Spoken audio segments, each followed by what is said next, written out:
పిల్లలకి సరైన protein food అందించాలి అంటే ఇది నాన్ వెజ్లోనే ఉంటుంది. నాన్ వెజ్ మిల్క్ ప్రోడక్ట్స్లో ఎక్కువ ప్రోటీన్ ఉంటుంది.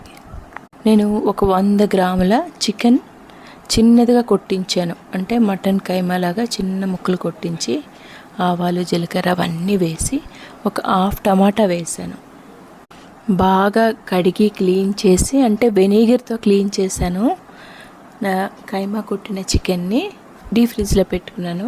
అది వండే ముందు తీసేసి ఇదిగో ఇందులో వేసాను.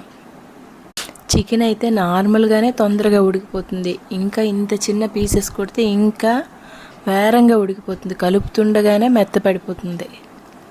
నేనేమనుకుంటున్నానంటే ఈ ఆయిల్స్ అనేవి కల్తీ ఉంటున్నాయి, ప్యూర్ దొరకవు కనుక వేరుశనగ పలుకులు కానీ నువ్వులు కానీ గానుగు పట్టించేద్దాం అనుకుంటున్నాను.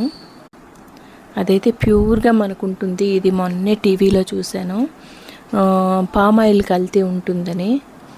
ఎందుకంటే అంత సన్ఫ్లవర్ ఆయిల్ దొరకాలి అంటే ఎన్ని సీడ్స్ వేస్తే కేజీ నూనె వస్తుంది. ఎలాగ మనం మిల్లు పట్టించేటప్పుడు మనం ఎన్ని కేజీలు ఆడిస్తే ఎంత నూనె వస్తుందో మనకు తెలుస్తుంది కదా. ఉప్పు కారం పసుపు మసాలా అన్నీ వేసాను. మా పెరట్లో పుదీనా కొంచెం వేస్తే మంచి వాసన వస్తుందని పుదీనా వేసాను. ఫినిష్. ఇక్కడ చికెన్ వండుతున్నాను, పక్కన ఎగ్స్ ఫ్రై చేసుకుంటున్నాను నా కోసం.